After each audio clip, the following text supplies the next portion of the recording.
If you are going to send an email out to more than 100,000 people and you're going to ask them to send letters to every Michigan lawmaker and Republican Party official about what you think should be done to fix Michigan's election law, you better have a clue what you're talking about. Hey folks, this is Adam D'Angeli from the Rescue Michigan Coalition. And what we're talking about right now is a letter that was received by thousands of people. In fact, it was sent from thousands of people to, it appears, every state lawmaker, as well as many Republican Party officials in Michigan, explaining what their opinion is about the Senate Republicans' plan to reform Michigan's election law. And why are we talking about this? Well, because there's a lot of problems with the letter, both in substance and in style. And the effect that it's had has been not the least bit helpful. I've talked about this in a recent email, and people that didn't receive the email themselves haven't actually seen it. So I'm going to show you guys what I'm talking about here. This is a letter, and this particular letter was received by the district chairs of the Michigan Republican Party at their private personal email addresses. And they received thousands of these letters. I've heard they received between 1,000, 3,000, in some cases 6,000 of these letters. I've confirmed that Michigan state lawmakers have received the same thing, thousands of these letters. And what that tells me is that the person, the organization that sent out the email directing people to create these emails and send them to these lawmakers and party officials had to have sent them to at least 100,000 people. Because when you send out a mass email, as our organization does, the typical open rate of an email is only 20%. And the typical rate of people that actually act on the email and click on it is only about 20% of that. So if thousands of these letters were delivered, it means that at least 100,000 of these emails were sent out. And let's go through what this email actually says. And I've redacted the names of the individuals that have sent this letter because it's not particularly their fault. It's the person or the organization, and we don't know who it was.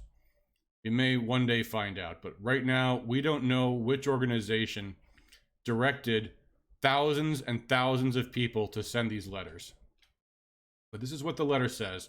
I'm not going to read the entire thing because it's very, very long.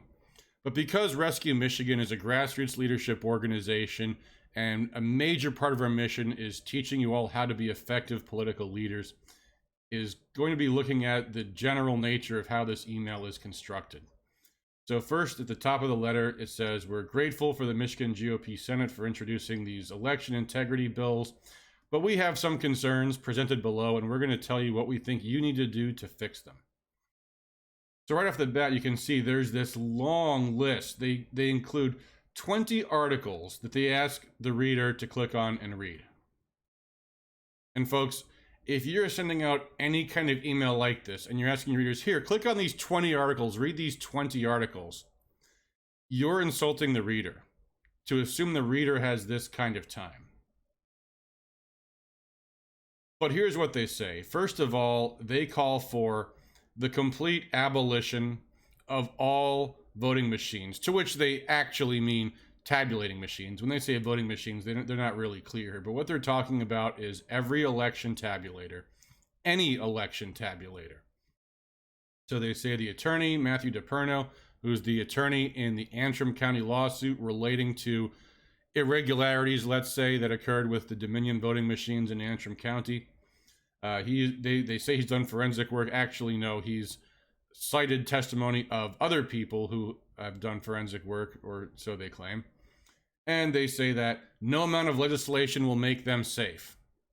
Well, in that case, they say you have to completely abolish the use of all tabulation machines and return to hand counting day of and absentee ballot votes, i.e., absolutely no machine tabulation whatsoever, not under any circumstances. And this is akin to saying any computer can be hacked, therefore we cannot use computers. Now, whoever drafted this email doesn't apparently understand much about how elections work. Because one of the things about elections is that you're not just voting for the president of the United States, you're voting for 10, 12, 15, many candidates for different races. In fact, in some cases, you're voting for multiple candidates. So to imagine going back to counting every single ballot by hand, they claim later on in this email that they demand that the ballots be counted by midnight on election night. Let's see if I can find that passage right here. Yeah, here we go. All election ballots must be counted on one day, election day, and reported by midnight of election day. Every precinct has about 1,000 to 3,000 registered voters. So imagine 1,000 ballots with 10, 12, 15 different races on it being counted by hand by people. And they have this snarky comment, teachers have deadlines for returning exam grades, so too should our elections. Do you think it's possible for people to count by hand thousands of ballots on a dozen or more races in one day? And by the way, do you think humans are going to do a better job and a more impartial job than any machine possibly could? And I understand people have concerns about tabulation machines, but there are ways to ensure security of tabulation machines. And maybe some of those security protocols were not followed. But to throw that out and say, no, let's have the election officials count all the ballots. Now, if you're familiar at all with what happened at the TCF Center in Detroit, you might notice that humans aren't exactly the best ballot counters themselves either. But that's what they say. So after asking, just read these 20 articles that show you that all machines are bad, even though actually most of these articles are probably only saying certain machines in certain circumstances are bad. And again, we're not going to go through all of these articles here. But then they go on to say, we need to eliminate all voting tabulation machines completely, which is odd because what they next do is go through all these concerns they have for the Senate Republicans' election reform package, which, by the way, in many ways don't prohibit the actual tabulation of ballots by machine. So they're instead picking on so many of these details here. Senate Bill 302. Let's look at that one, for example. Let's see. Where is Senate Bill 302? I've got some of these bills that they're referencing pulled up here. I think it might be this one. No, that's 275. Let's see. Oh. Here we go. This is Senate Bill 302. I'll scroll up. Senate Bill 302. Does a very small thing. It says when you apply to register to vote, it requires a statement that the elector does not claim voting residence or the right to vote in another state or territory. And the letter complains they should also require that they say they don't live in any other district. That is, let's see here, Senate Bill 302. Here we go. This bill should include district. A minor thing. When people are registering to vote, if they're not committing fraud, they're going to check that box no matter what. If they are committing fraud, it's not going to matter if they also add this additional attestation. It's a very, very, very small thing. Then they have requests such as this one. In the event that serious errors / mistakes are found, whatever kind of error, they don't really specify, a forensic kinematic artifact audit, whatever that means, must be performed by an expert certified in the field by Jovan Pulitzer. Now, putting aside the question of who Jovan Pulitzer is and why he should be the only person in the world authorized to certify experts in an election audit, what happens if Jovan Pulitzer gets hit by a bus? Well, you got a problem there. And by the way, you probably also have a constitutional problem with writing in a law that says Jovan Pulitzer is the only person who can certify an election. And again, we could go through a lot of these bills here. Senate Bill 301, they complain here, there should be a criminal penalty for tampering with evidence, whether that be early votes or day of votes. Oh, you mean like this one here in the public law right here? Ballot tampering, 5-year felony. This is current law, MCL 168.932B.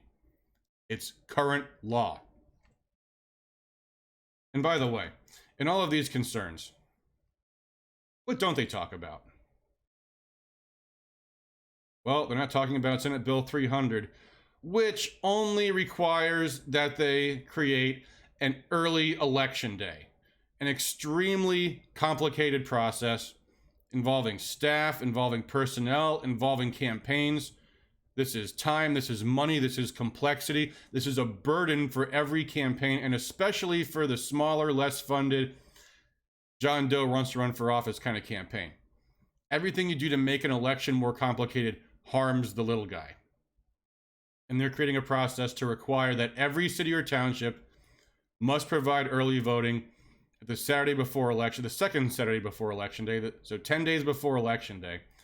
And realizing that there might already be some problems with this, they also create a requirement that it's a felony to disclose, to leak the results of the early voting. Or how about Senate Bill 311, which creates a process to allow for ballots to be received electronically. It applies to overseas voters, but it creates the process. An overseas voter may electronically return a voted ballot to the appropriate city or township clerk, creating votes by email. That's not anywhere in this letter. No, they're talking about completely and utterly criminalizing using machines to tabulate votes. They're not talking about the Senate bills that create brand new complexities for the election process.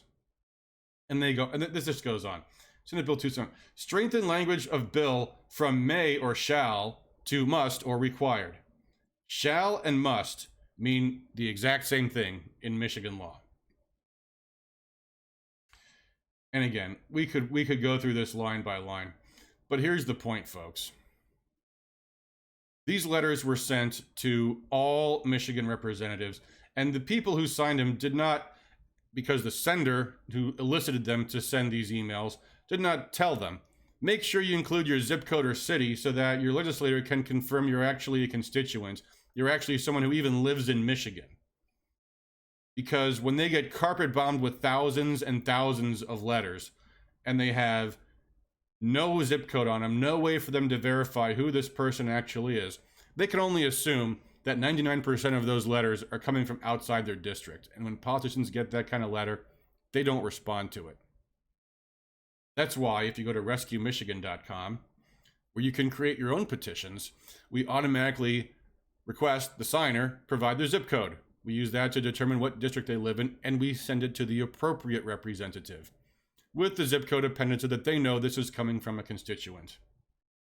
And of course, they also sent it to all of the district chairs in the Michigan Republican Party, who are private citizens. They sent it to their personal email addresses, who are all now absolutely furious with them. And by the way, who now also possess all of these email addresses.